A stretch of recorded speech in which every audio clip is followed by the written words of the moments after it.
Thank you, Brittany. Brittany Curry. Thank you for coming on this. Hey, Sarah, thanks for inviting me on. Yes, you're welcome. And really, it's just gratitude to you. I consider you a friend and I'm a fan. So I don't, we talked, it's kind of a funny role to be in, to be fangirling my friend. But I respect you so much. I admire you so much. I'm inspired by you. And I'm super excited today to host you here so we can share more with the world, and at least with my little corner of the world, who you are and what your gifts are. And yeah, just the impact you're making. So that's vague. So I'll bring us back. You are you're a listener. You're a thought a leader. You are a graphic facilitator, recorder. You have so many gifts and passions, and you have recently been invited to do a TED Talk. You did a TED Talk, which was fantastic, and we're going to share that, when we share that out. But that's now. I want to bring us a little bit into who are you at kind of the root, and bring us a little bit into your journey to now. When you think about your role as a gift giver here in here in the world, but there in Savannah, Georgia, where you're coming from. Introduce yourself to us a little bit. Yes, I'm happy to. And again, I really appreciate the opportunity to have a conversation and share, and be connected to new people. I was born in Savannah, Georgia, and I grew up here with my grandparents, my dad's parents. And I was always ferociously writing and drawing and sketching and doodling. And so I entered college as a pre-mass comm major because I thought media communication, but I quickly learned that human communication rather than media communication was really what I was interested in. And I won't tell the long story, but I wound up working in a disability advocacy office as my first job out of college. No real prior connection to that world. People would say, oh, you must have gone to school for social work and stuff, but I just met someone by chance who had been involved in advocacy and community building for people with disabilities. Also, my college town was formerly an institution town. It was the home of Georgia's largest, and at one time the nation's largest, state-run psychiatric facility, where many, many people were left, taken against their will, housed with people that they didn't choose to be with. And so it was unique to have that be my first insight in my professional life. And through that work is what led me to meeting people who used visuals to communicate, to make processes easier. That was a long story. Yeah, we're gonna we're gonna pick it apart, because my mind is going so many directions, and you said so many things that I just kind of want to anchor. So you're right, that was kind of the overarching. You grew up as a doodler. You found doodling what wasn't just that. There's a gift of listening to people with your markers. So we're going to dive there in a little bit, and even unpack graphic recording versus graphic facilitation.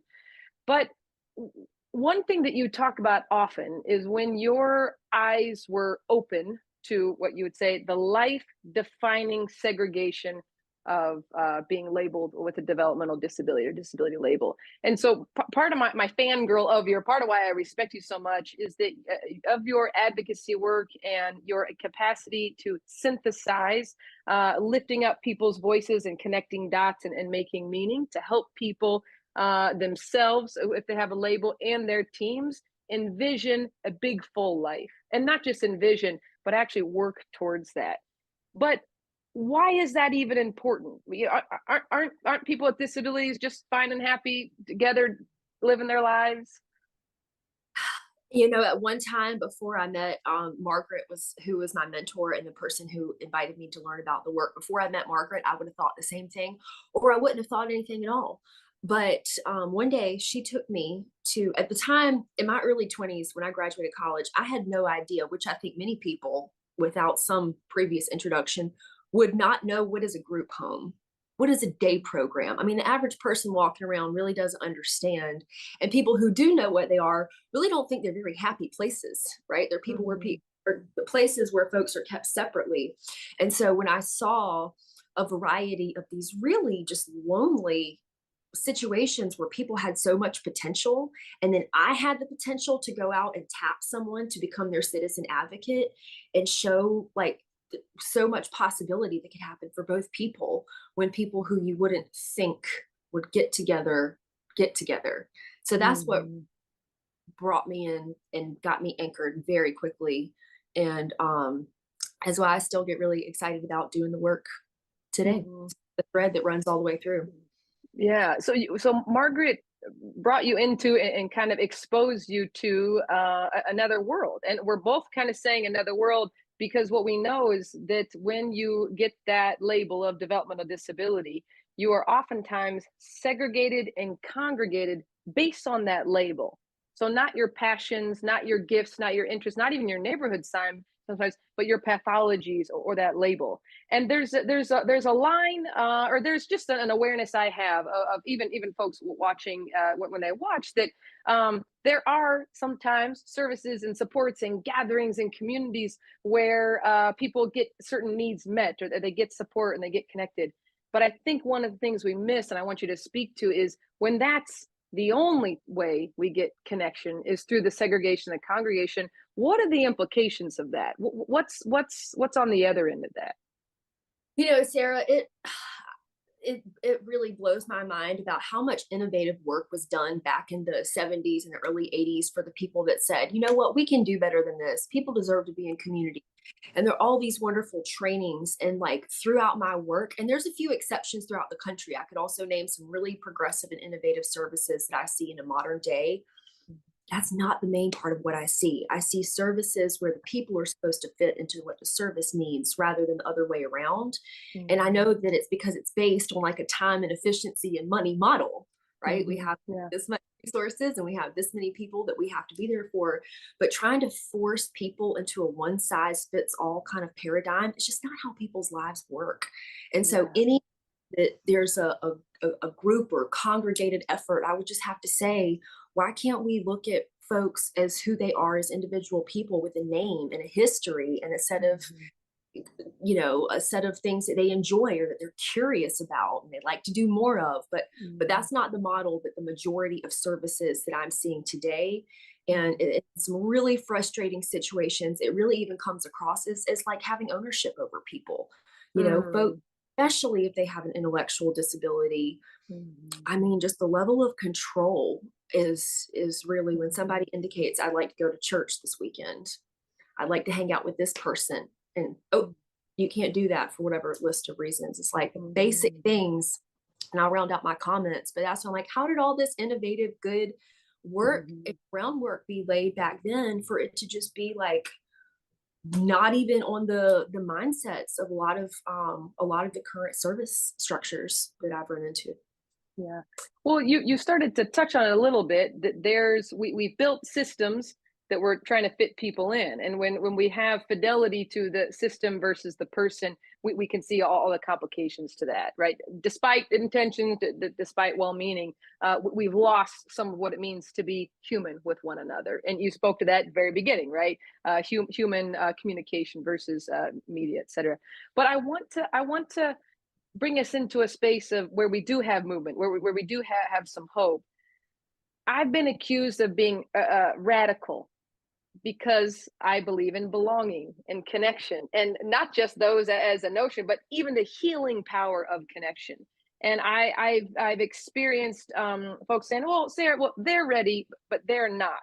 Uh, I am the first to name that getting out of the house and getting connected to people, if being out of the house and being with people has been unsafe and awful for you, that can be terrifying and hard, right? But we have the capacity to bridge towards relationship. And this isn't about dropping people off at a fair, right? Belonging means, do I even belong in my home?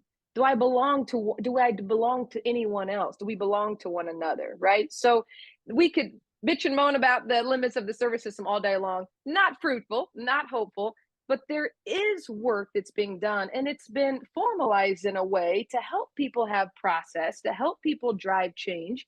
The biggest hope I've seen is through the work of citizen advocacy. So you've named it. But talk to anyone who's never heard of that. So we know but we got Toronto, we got Georgia, we got other places that folks know, but to someone who's never heard of that, or even maybe they would ask the question, what is that as citizen advocacy and how is it different from a program or a service? Ground us in what citizen advocacy is. For the first 6 months I was involved, I think I was running around telling people that it was a lot like Big Brother, Big Sister, but for people with disabilities. Okay. And true in one sense that it is focused in a one-to-one relationship, but it's very different in the way that when we sign up for short-term volunteer opportunities, even if the relationships last beyond the short-term commitment, we know that by signing up and having to go through paperwork and agreements and go through this organization, that's a different nature than when people come to know each other organically, like the way that you and I come to know each other. So, what citizen advocacy is, it's a mechanism for bringing together people who otherwise would not meet. And one of those people is someone whose life is not as rich or full as it could be because of the way society treats people with disabilities. And the other person is someone who lives a very good, comfortable life. And the relationships are independent, which means they belong to the two people. They don't belong to the office. The office isn't logging, they're not tracking as many times the service providers would like us to log everything. It's like all that stuff is so counter to how real relationships are. And so there are a handful of citizen advocacy offices around the country. We have a few in Georgia, Nebraska, a few in New York. It's practiced in Australia. It's something that emerged from people who were really involved in the deinstitutionalization movement. Dr. Wolfensberger, who is responsible for the way a lot of our service structures are set up, thought that this would be the best form of protection. People will fare far better if they're connected to someone in the outside who's looking in, who has fresh eyes, who doesn't have a caseload of 30 or 300 people that they also have to think about. And so it builds a tension a little bit against this service paradigm where it's like we've got it all covered, we've got it taken care of, but people need more. So Yeah. the is that idea.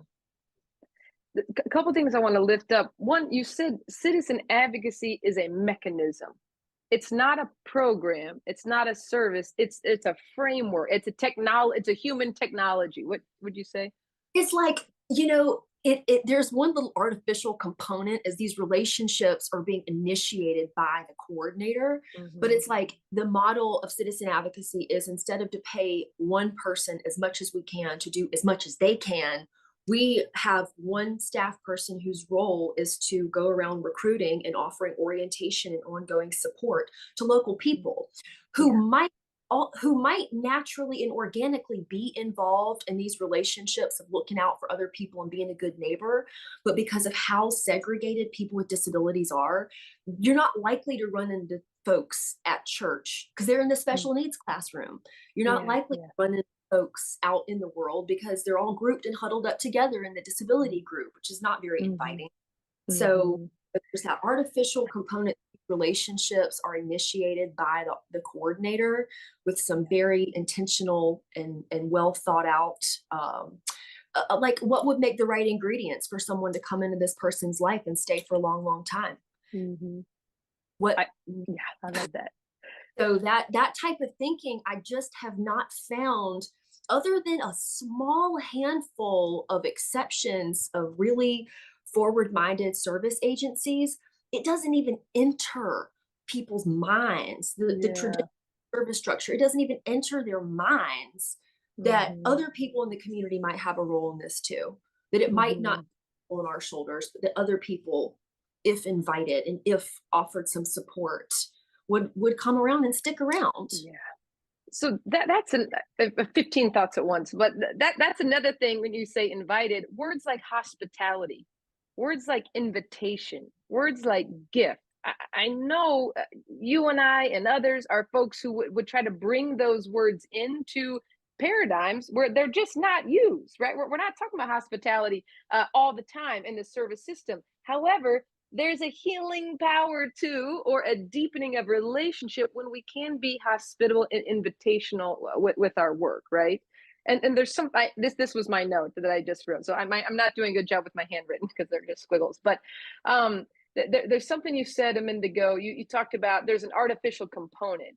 I can appreciate that language, but I also want to name that that's not unique in the world, right? When we look at matchmaking, cultures that have matchmakers, to what are the right ingredients, and let's get people together, right? When we zoom up to 2023, right, we're artificially being connected on Tinder or Hinge or whatever, and then we get to get connected. So we're the world, humans as a species are finding ways to bump each other up against one another because we are, even in America at least, in a more segregated society. The driving effect of individualism, right? Or even since COVID, right? We're so separated and so far away from one another.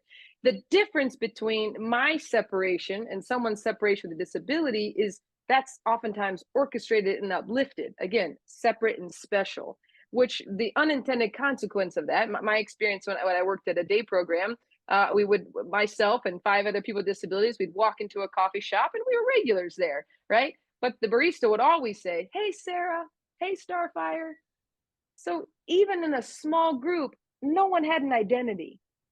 I had an identity, but the folks there weren't individual people to the masses. So that's kind of leading me to, I know what you mean when you say devaluation. I know what you mean when you say society devalues, right? But sometimes that's a hard thing to wrap our hearts and heads around, especially if I, as a person, don't devalue someone. Can you bring us into social role valorization as a lens, as a theory? Can you talk about that in a way that helps us understand what you mean when you say life-defining segregation or when you say devaluation? Yeah. So like just to go on what you were saying, the example where a service worker, a direct support person goes out with a group of people. I had this memory of one time being out at a restaurant and seeing a group that was clearly out from the day program having lunch.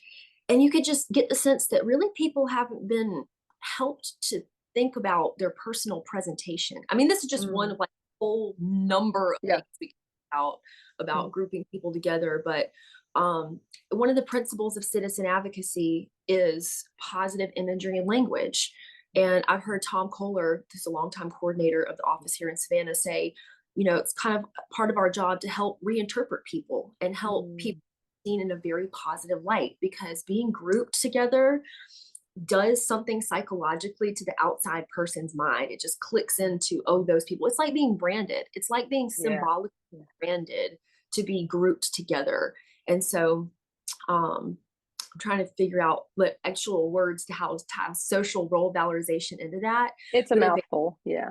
yeah, it is a mouthful and it's frustrating because it sounds like such a huge fluffy, Yeah. set of words, but it's a pretty straightforward idea, is that what is culturally typical for the rest of us out here should be culturally typical and not opposite and bizarre and weird for people with disabilities.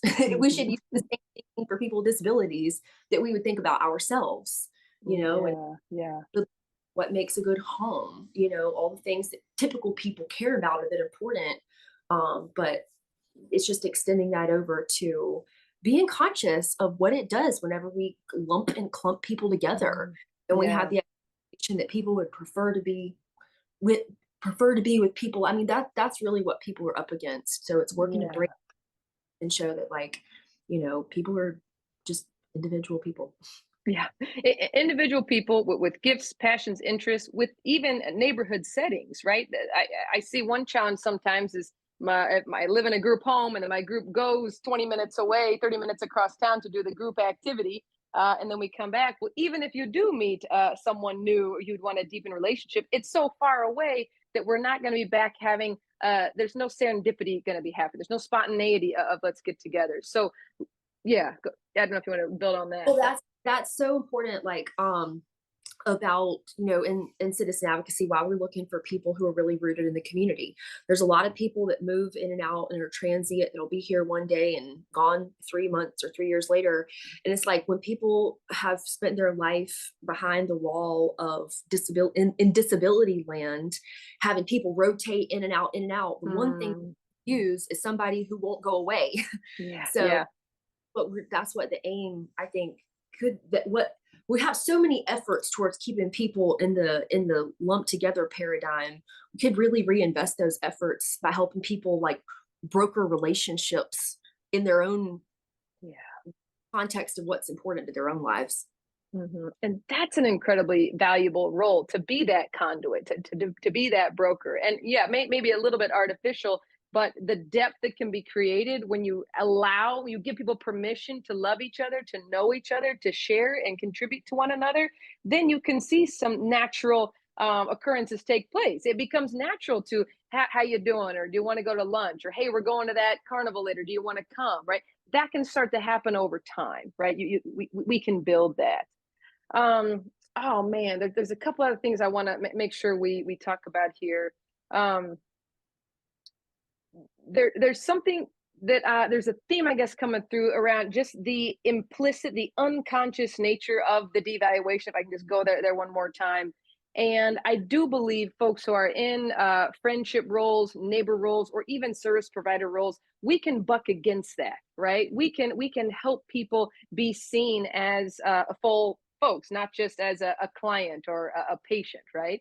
That takes effort with language. That takes effort with imagery and presentation and hospitality and all these things.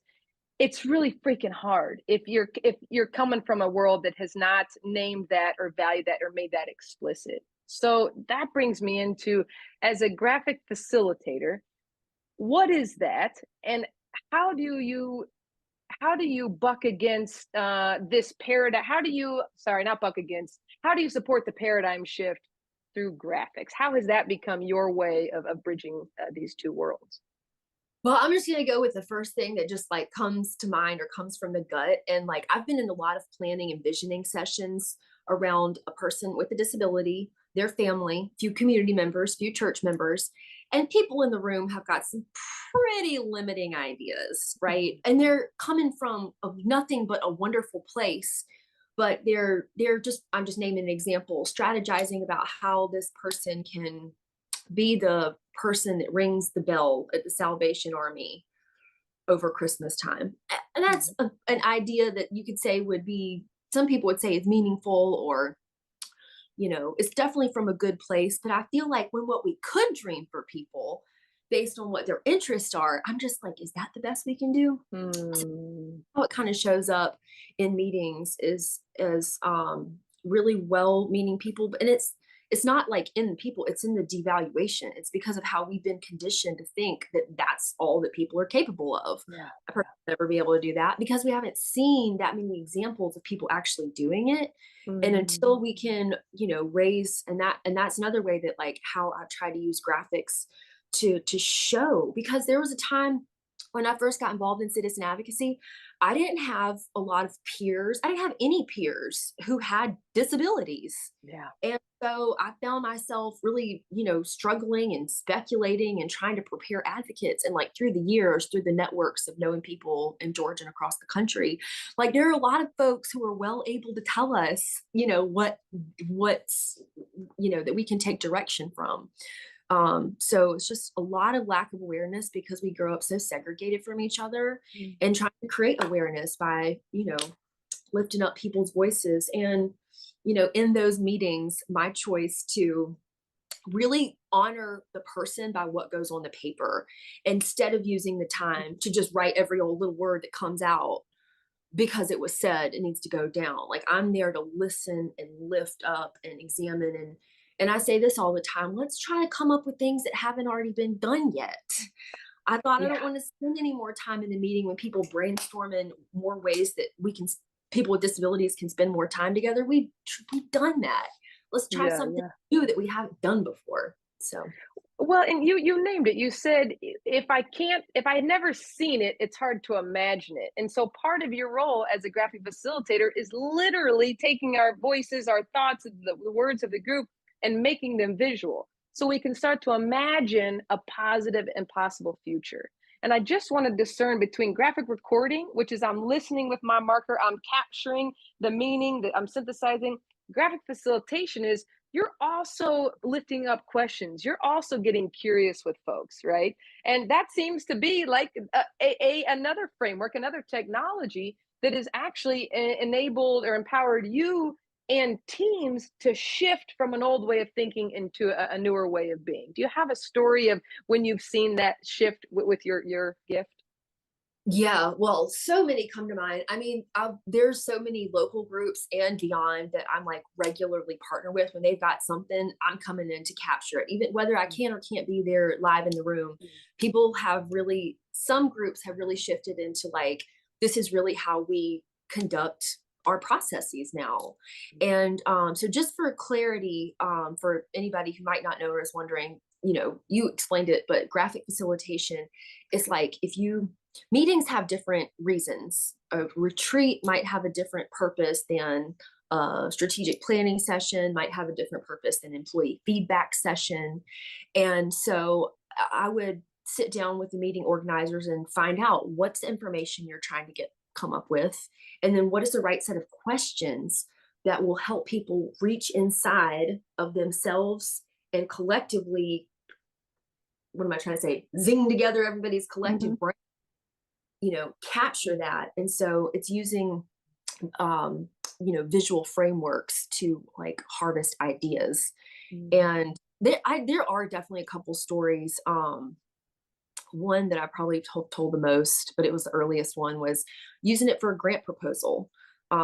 There was 18 pages worth of text and research and data. And I just looked at it and I was like, I think there's another way to say this. Like, what's our challenge? What's our vision? How are we, and I didn't learn that in a textbook. I just thought that would be a smart way to organize all this data, interviews. And it started, that's one story of how using it as a frame facilitation tool, really for a purpose. And there are so many. I would love to have just like hours and talk about how many there are to use visuals to create powerful framing questions that really help people think and work together better. Well, we can certainly meet again and uplift that, but I think a couple things I want to bring us into. Your gift of synthesizing, of framing questions, and of drawing is very clear. It's very clear to me. It's very clear to everyone who works with you. And one thing artists always say is, or even I hear graphic facilitator says, you don't have to be an artist to do this. And non-artist people, it drives us bonkers to hear that, because no.